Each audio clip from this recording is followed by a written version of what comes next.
Welcome back to my YouTube podcast channel today. I'm Dr. Lockwin. My guest on this side, the other side, is Dr. Cheney Davis.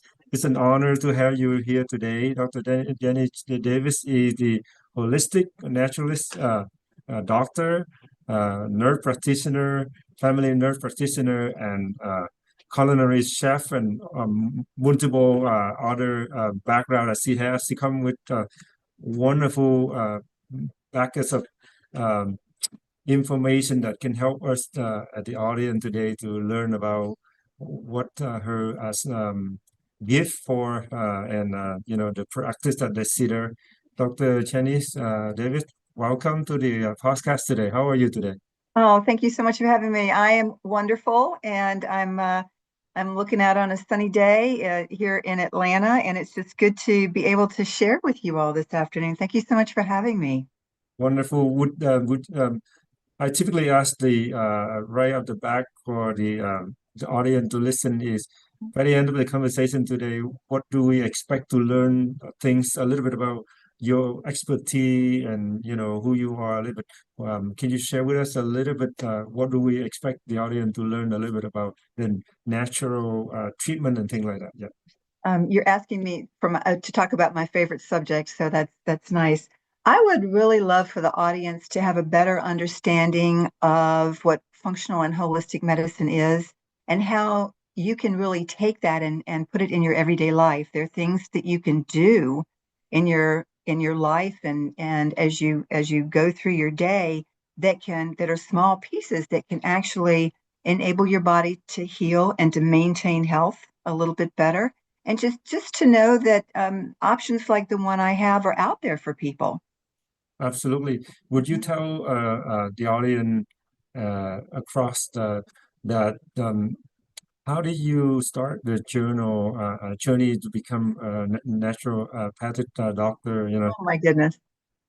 It was a long time coming. I started out as a family nurse practitioner, and I spent most of that 27-year career in emergency and trauma medicine, all in Atlanta and level 1 and level 2 trauma centers. I really think I was an adrenaline junkie for a long time, but just discovered that over the course of time, patients being on medication and treatments, especially the long-term patients that had long-term illnesses, weren't really improving well. And I just believed that there had to be another way for patients to take care of themselves and to participate more in their care and in the decisions about their care that didn't involve strictly pharmaceuticals and and and therapies. And it got me really looking at other natural disciplines. And when I got to naturopathic medicine, it really hit home for me. And I knew it was exactly what I needed to do.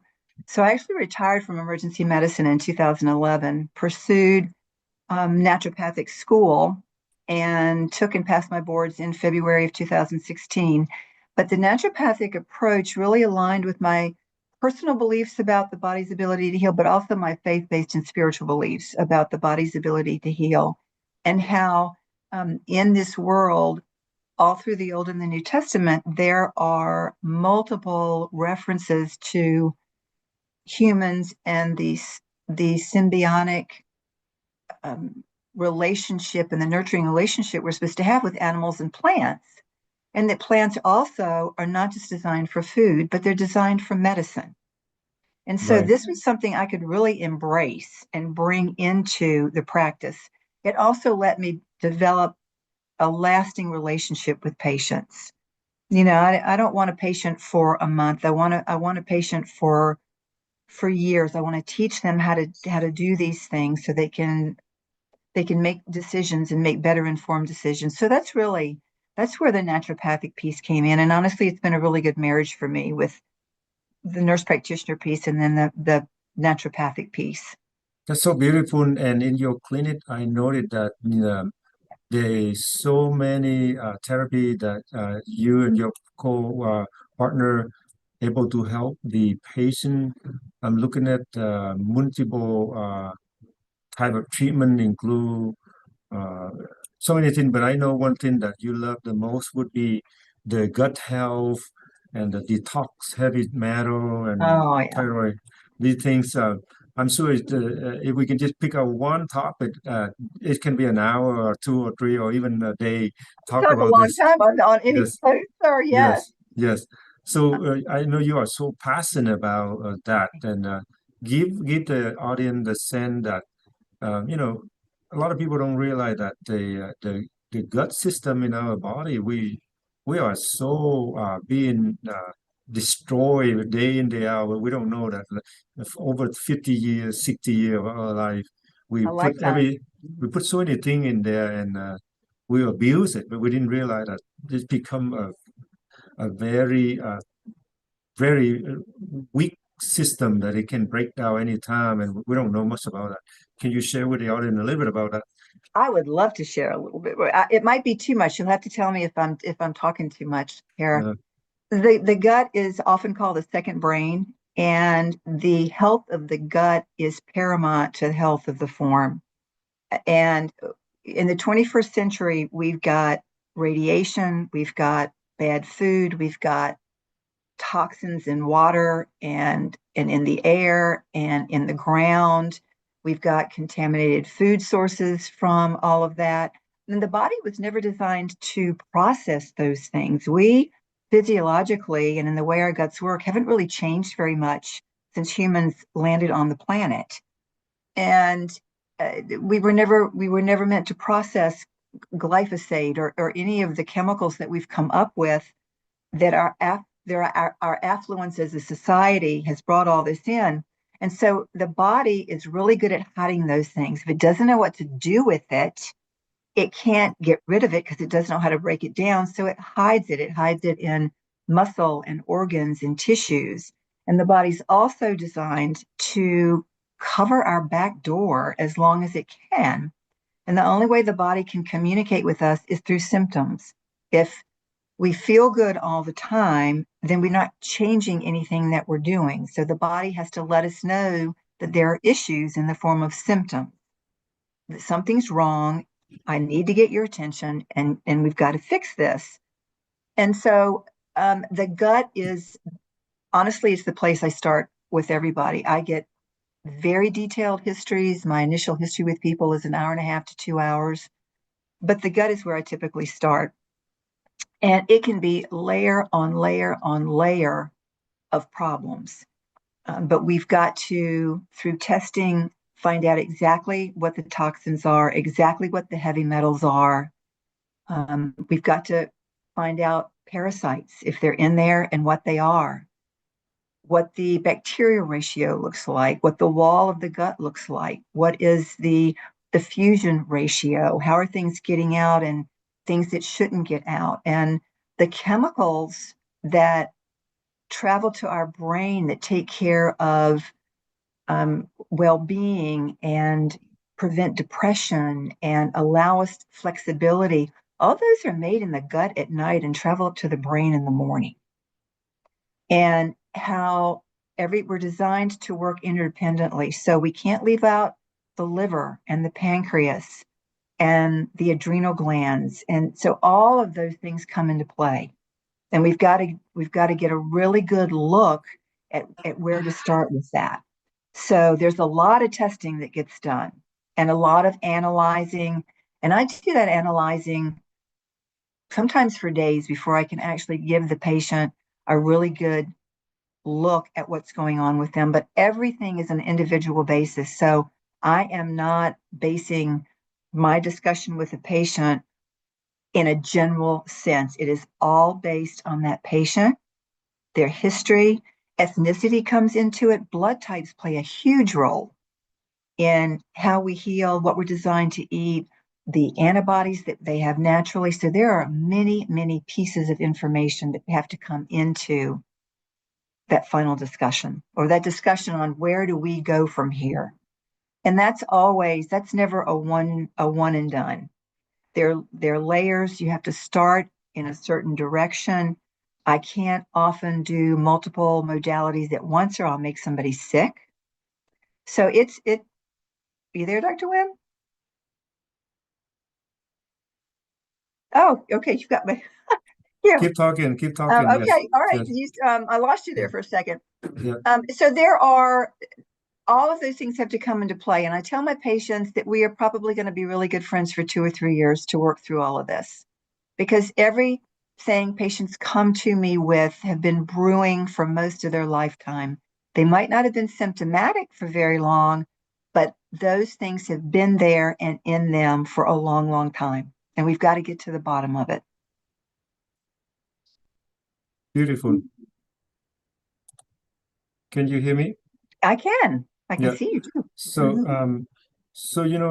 one thing that you mentioned that is really is related to the gut system that we talked about is you mentioned that during your 21 years of doing the emergency care for patient and some of the trauma case that never get healed, right?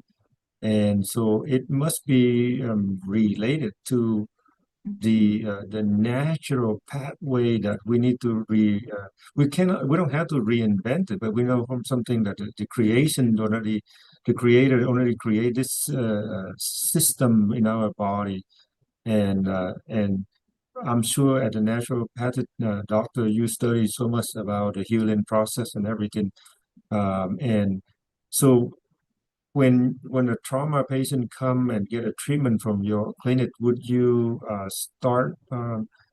How do you work up the situation? Because they have you mentioned about a chronic disease or a certain kind of body part that is not doing well. How do you work up their case? Everybody who comes to me has an initial evaluation, and that's a one-on-one with me. And I have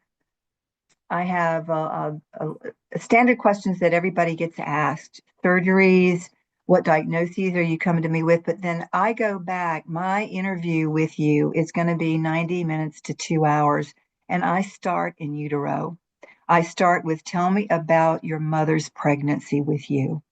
And I want to know everything. I want to know the marital status. I want to know if the pregnancy was planned. I want to know if she was a smoker, if she used alcohol, if she used drugs. I want to know if she had any surgeries or illnesses or bad car accidents or traumas like the loss of a parent or anything at all during those 9 months, because all that baby's born with that baggage.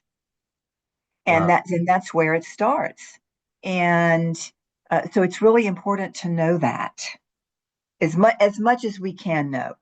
Yeah. And I do ask some very sensitive questions of patients. And so I encourage them, if they want to have somebody in the room with them, either in person or if we're doing this remotely, I am fine with that. But I do tell them up front, I'm going to ask some very sensitive information. And some of the information I ask, I really need to know if there's been any traumas in their lives, as you as an individual, as a young child, early teenager. Did you have any physical, sexual, or emotional traumas? All those things are a huge piece of what's wrong. And so I go into every corner of somebody's life. I go into the houses you grew up in, the sibling ratio, the sibling relationships, the schools you went to, whether you were an introvert or an extrovert, where you went to college, did you travel? I mean, it is and food. I want to know, do you put your fork down to chew the food that's in your mouth? Are you putting more food in your mouth before you finish chewing what's there? There are a lot of things. People sometimes look at me and say, "Are you really serious?" And I am. But all those things are really give me information that I desperately need to start. So that's where I start. And before a patient leaves my office, I will discuss with them where I think we need to go with testing, with if I say, I think I need to start, I think you've got parasites. So I'm going to start on that route first. Let's prove that you do or you don't. And then I give them a play by play. We do testing. I do a lot of bundles, which is a little more economically sound for patients. I'm a non-insurance based practice. And and where was I going with that? And so we once we have all the information, then we start down that path. And then I'll give them a general outline of this is what I think we have to do the next 15 months. This is what I think we need to do the next 2 years. This is the time frame for this, then we're going to move to this. I want really close contact with my patients. So they are encouraged to email me. I do a follow-up visit either remotely or in person once a month. And there has to be good communication back and forth. I don't want patients to fall through the cracks. It sounds like mm, the information that you ask for the patient, um, in the sense that people who don't have the spiritual background, they think it doesn't make sense. But as a spiritual people like me, I know exactly why you asking those uh, question from the early life and middle of their life until now.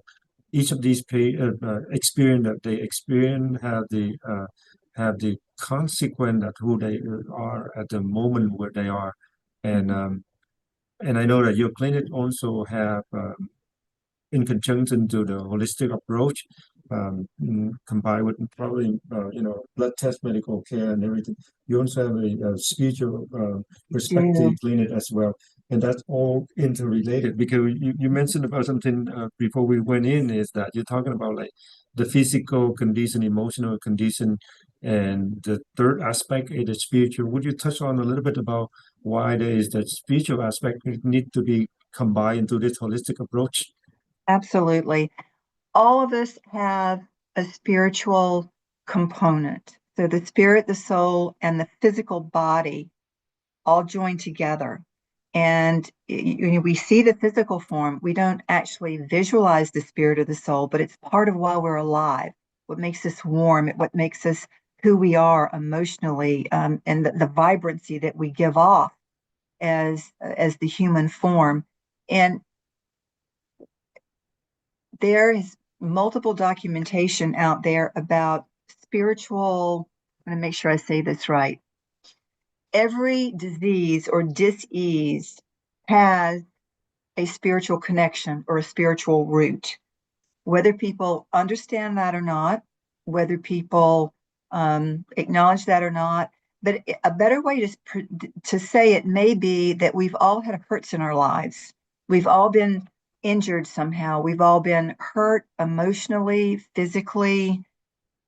We've all experienced being a victim at some point. All those things go into that bucket. And if they aren't dissected and your body doesn't have a way to get rid of them, they are going to cause or be a root cause of illness.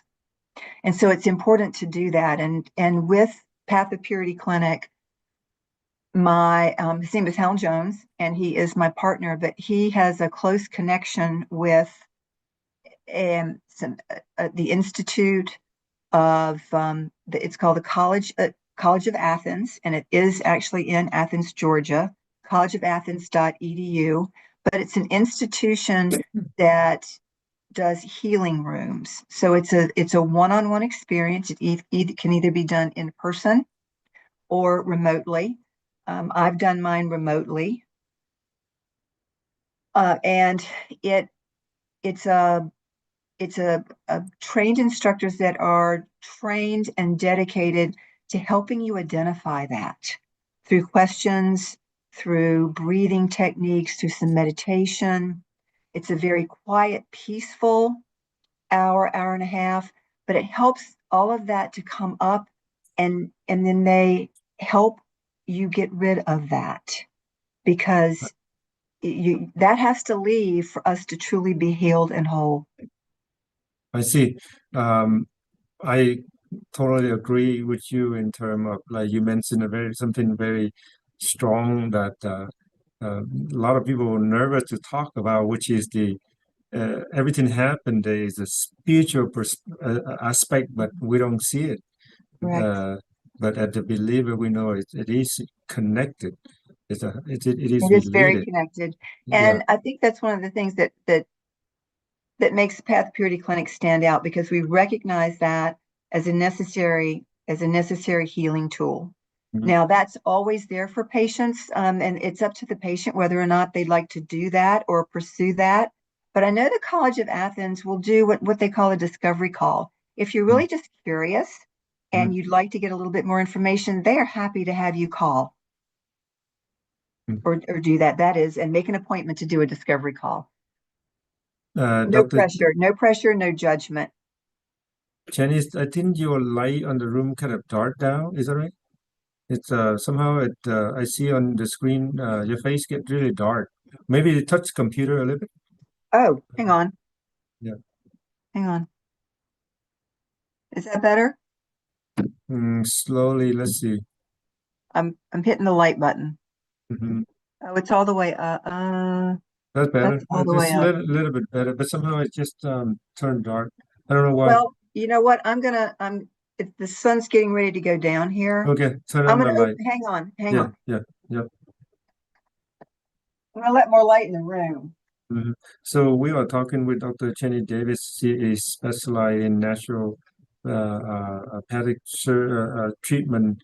I would like to have her just talk a little bit about more of like the therapy that you provide. Like, would you provide like natural food, natural ingredient? Can you tell us a little bit about how do you treat people?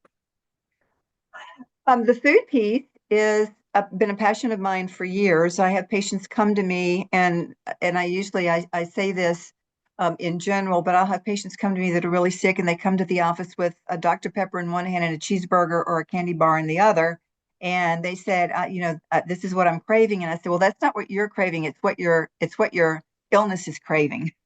Mm. It's what the The, cancer is craving.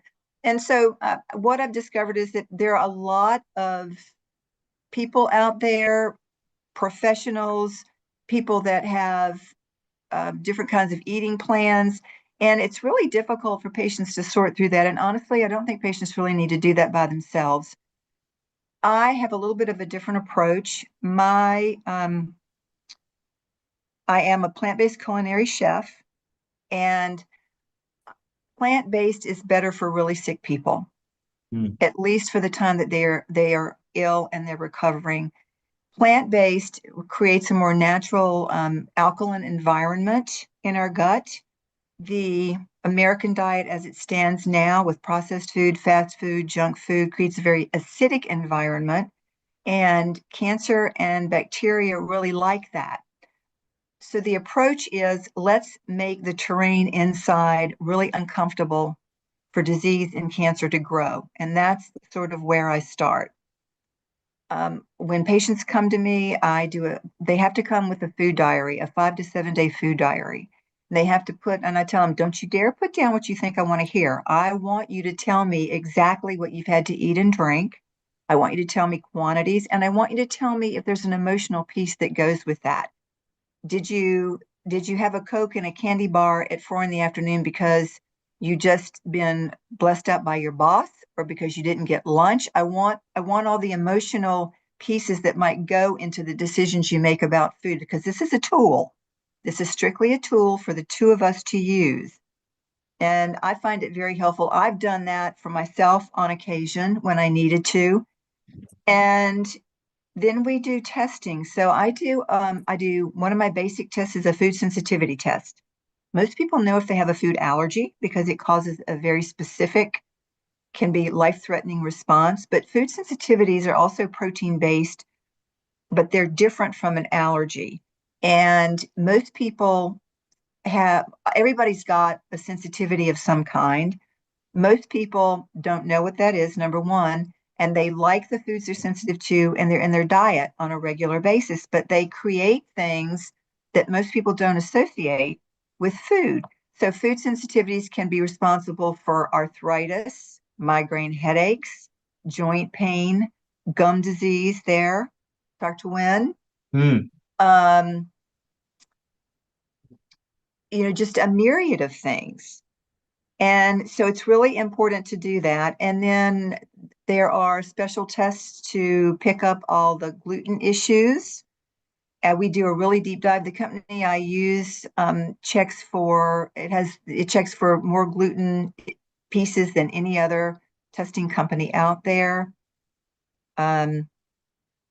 The heavy metals, the toxins, and there's a lot of information gathering there. But I really encourage people to, and there again, what that food diary does is it lets me see what kind of relationship people have with food. And Right. it is a relationship. So everybody's got a relationship to food. And what I've discovered is that patients that are sick need to change the way they use food. Mm. Food can either heal us or it can harm us. Mm. So And beautiful and so wonderful. I want to just help me just ask you a couple Mhm. questions that most people might ask is like because people typical American is they get a coffee either dark coffee or sometimes mixed with some milk and some of them don't even eat anything besides just a coffee and is that so bad? Can you tell a little bit like whether tea or coffee in the morning is okay or not okay? tea and coffee are actually mm, good good things to have. It's what we put in them that's not good. A little bit Okay. of caffeine is not a bad thing. I always recommend organic Hmm. because you need to, a lot of the processed coffees actually have arsenic in them and other fillers that we need to avoid. I use herbal tea. I don't really recommend a lot of black tea, but the herbal teas for sure. Mm. But we need to, now some people do intermittent fasting and they have a window that they eat in, but fluids first thing in the morning are important. I usually start with lemon water. We need to Lemon water. hydrate. Lemon Lemon water. water. Wow. Lemon water. We have to hydrate. Lemon Hmm. water is also helps to clean out the liver. Mm. And the Okay. the liver has been working all night, and the Mm. liver's actually got a clock attached to it. So 2 a.m. to 4 a.m. every morning is when the liver is doing most of its work. Mm. And you need to facilitate the liver being able to dump those toxins. I All see. right. And it dumps them into the GI tract and the kidney. Mm. And we need to facilitate those things leaving. So lemon water is a really good thing to start in the morning. So Just a little bit of lemon. Little bit. I do a fresh squeezed lemon in the morning in about 16 ounces of water. I see. And if you want Yeah. to put a little half teaspoon of honey in that, organic honey, and have Mhm. that as your morning tonic, your liver's going to love you. So Absolutely. would you do that and wait until when you start your breakfast? Like, If people eat in the morning, do that first, and then you can start breakfast. mhm, Um, Protein is something that we need in small amounts throughout the day. I mhm, don't want Most people have a real tendency to want to just do carb loads at breakfast and lunch, and then they'll have they'll have a big protein wad at dinner. mhm, They'll have 16 ounces of chicken or steak or whatever animal protein it is. But we really need protein spaced throughout the day. If you wait until evening to do all your protein, that's when you're going to snack at night and you're going to have cravings for sweets. mm, So you need to have it spaced throughout the day. And that can be anything and everything. If you want to put a piece of organic goat cheese slice on and toast that and have that for breakfast, that's protein.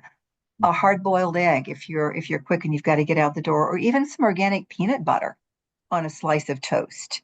mhm. But you need protein through the day, and nuts are a good way to do that. Nuts and seeds. I usually always have walnuts and sunflower seeds with Mhm, me, just if I need a handful of something. mhm, Beans and legumes, mhm. chickpeas, lentils. There's just lots of things you can do, but don't wait to eat all your protein at night. And that makes sense because basically the biological chemical reaction and the breakdown of amino acid and meat Yeah, protein, it does take 3 or 4 takes a hours to long really time. break down. Right. Yeah. Mhm. So if you eat at the evening, then your stomach feel even though you're full, but the releasing of glucose into your system it takes a long time. So you feel like It you're does. hungry. right? So that's why you You do, mentioned that. and you get that noise in your head about I really want a snack, even though you know you're not hungry. And you brought up an interesting point, and thank you for that. There should be a minimum of 2 hours between finishing food and going to bed. Mm, If you go to bed with a full stomach, you are forcing your body to digest at night. And if mm, you have to digest at night, you are not going to sleep well. And you mm. need to finish your day. The last thing you do before you go to bed is drink a glass of water. Okay. Let's see. What would it be people that after you drink a glass of water, you want to go to the bathroom right away? So so is that like That's okay, but you need to hydrate. Remember, you're doing a fast through the night, 6 or 8 hours with uh no food or water, and your body, your liver is detoxing. It's working in there. I mean, if you could hear the inside of you, you would be amazed at the noise and the volume that's really going on in there. mm. What the worst thing you would do for your body? There's certain food that you would or drink that we should avoid. Is there anything that you can mention to them? I'm going to tell everybody, please dump the sodas. Get Okay. off soft drinks. And diet ones are even worse than the regular ones, Mm, but the okay. sugar and the caffeine are relentless and the chemicals are relentless. And I will just tell you the amount of phosphorus that goes into a soda to make it fizzy, like you get the Mm, bubbles and the fizz, uh, prohibits the uptake of calcium in your bones. So if you've got, you're prone to broken bones, if you've had a broken bone, or if you're a menopausal female, sodas are your enemy. They are not your friend. mm, So if there's mm. one beverage I would really love for people to put down, it's soft drinks. Okay. Says all the soft drink it's just like it's actually really true. Even I'm a dentist. When I work on patient, I look at their gum, it's bleeding gum, and I ask them, "What do you drink?" And usually they say, "Yeah, I drink Red Bull, soda throughout the day. I'm a labor worker." What do you do with those people? Like, they are heavy worker and they have to drink some kind of sweet thing throughout the day. How can you Well, advise them they something? they think they do, but they really don't. What they're doing when you add caffeine in, what you're doing is you are going to drop your blood sugar quickly. And when you drop your blood sugar, you get cranky, you get jittery, you get hungry. So what do? You reach for a sugary snack and another Coke. And you do get it, it does wake you up, but it's going to drop you back down. And those peaks and valleys are really not good. What I tell people to do that are out like that, Hmm. mix mix Gatorade and water half and half.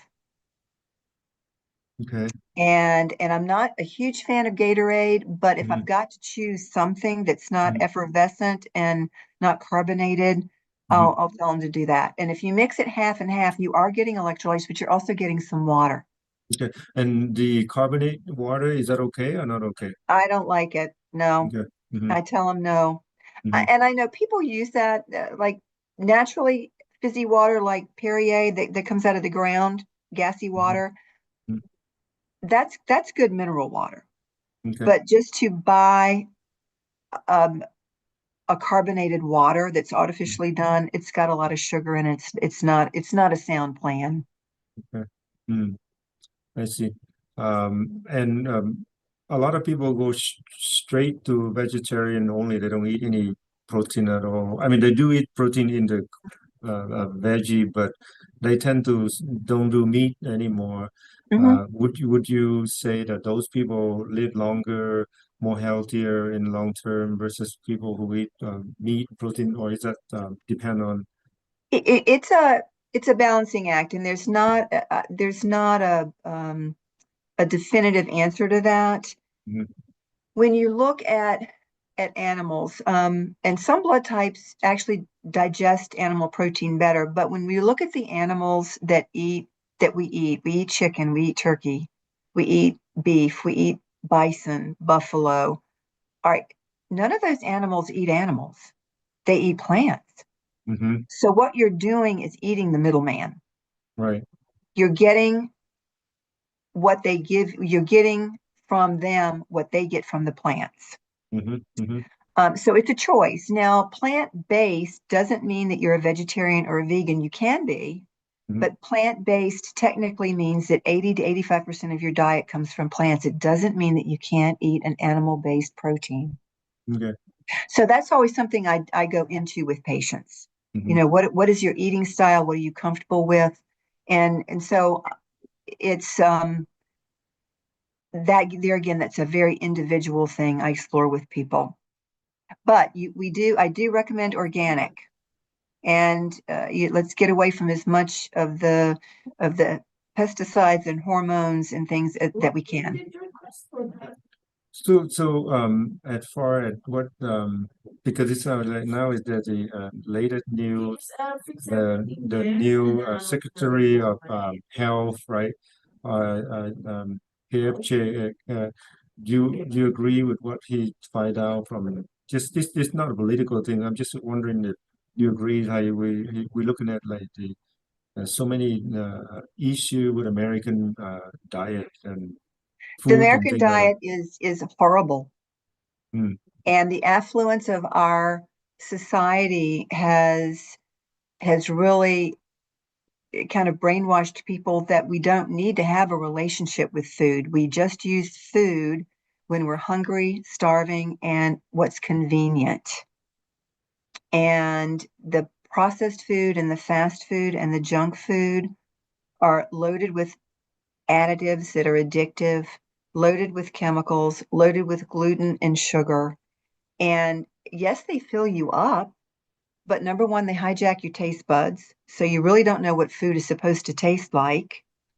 And then people get hungry. And when you eat and you don't give your body what it needs, or it doesn't know how to use what you put in it, it's going to make you hungry. It's still telling you you didn't give me what I need.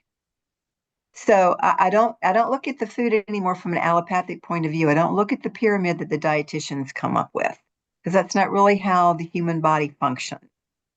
interesting.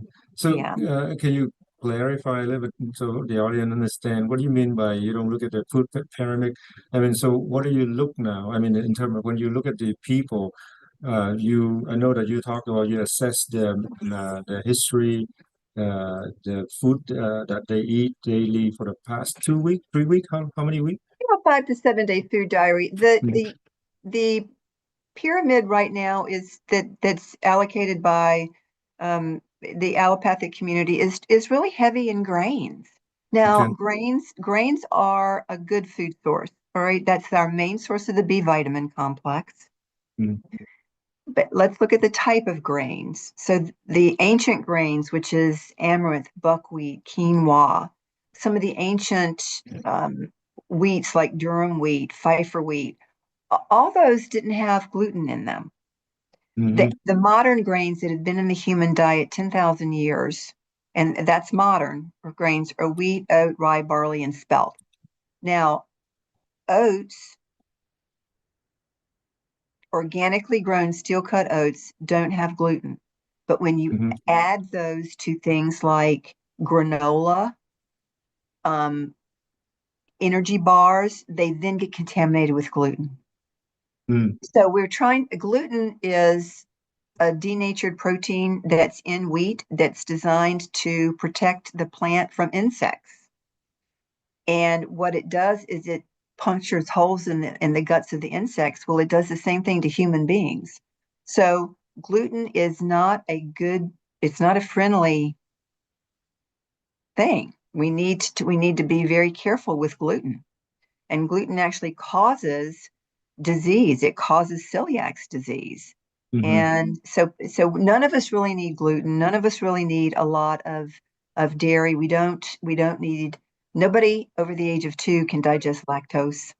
Mm, So there are things that I pull out now. If people really like milk, goat mhm, milk and sheep milk are much more compatible with human physiology, not cow. And the cow in this country, the genetic makeup of the cow in this country is very inflammatory. The European cow is not as inflammatory. But wow. those are things that I actually go into patients with when we do the food piece on a one-to-one. You have so much knowledge about food, diet, and health, and everything. I would love to spend hour and ask you a question and help the audience, but of course, the time being is short, and I know you just have a long day. Uh, if you have about a few minutes, what would you suggest the patient that have tried traditional approach of medicine, with medication and all of that, or the traditional approach of Western medicine without trying the holistic medicine? Um, can you give the sense of like how is this stand out that what you do versus the other, and just give us some background knowledge, understanding how we can, uh, you know, uh, decide where to go. Oh, wow. I really do like the overall approach of most naturopathic doctors. So I would say definitely look for a naturopath. Um, a lot of professionals will delve into pieces, but naturopaths actually get trained there in all of that and all of that we've been talking about, and in a spiritual piece as well. So a naturopathic doctor is a really good place to start. I would Can, definitely can, do can, that. can can I ask you, if you're gonna treat some kind of acute pain, something like that, would it take the same amount of how the Western medicine treated, or it's going to be taking a little longer, but it's going to be a lot long lasting result? We have to work on where the pain is coming from, Hmm. and uh, a lot of that are just we don't we don't stretch enough. We don't do some of the things. We get trigger points in our muscles, and a lot of chronic pain is are issues like congested liver, Hmm. hypothyroidism can create a lot of chronic pain. So we have to look at a lot of those things. But I see. there are naturopathic and holistic remedies that that can help pain tremendously Hmm. that are non-narcotically based. I see. Hmm. It's wonderful to be in touch and know you from Dr. Williams, Dr. Davis. It's wonderful to have you on the podcast. Thank you Uh, so couple, much. couple minutes, any thing the audience want to know before they come to your clinic, or how many days you practice, and how do you can help them? I'm working 5 days a week. I take Sunday and Monday off. So Hmm. I see patients remotely, typically Tuesday, Wednesday, Thursday, Hmm. and I'm in the office Friday and Saturday. But that ratio can change whenever. That's just typically how I set it up right now. I am in Decatur, Georgia, and we as a practice are looking at some other sites in other parts of the city. So I will possibly be doing some traveling. Wonderful.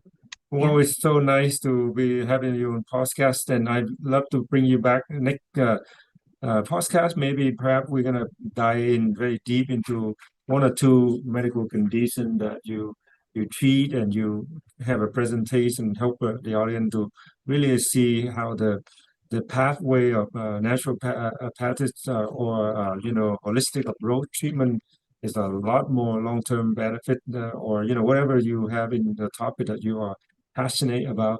We can definitely bring you back. Love to. I would love to be honored. Thank you so much. You have a Thank wonderful you. You day. have a great afternoon and evening. We Uh, appreciate you so much. Thank you. what I would do is I will put a link of your website into Thank the you. video. Perfect. People can contact you. And Uh, our phone number is on the website. okay. Thank you very much. Thank you so much. Have a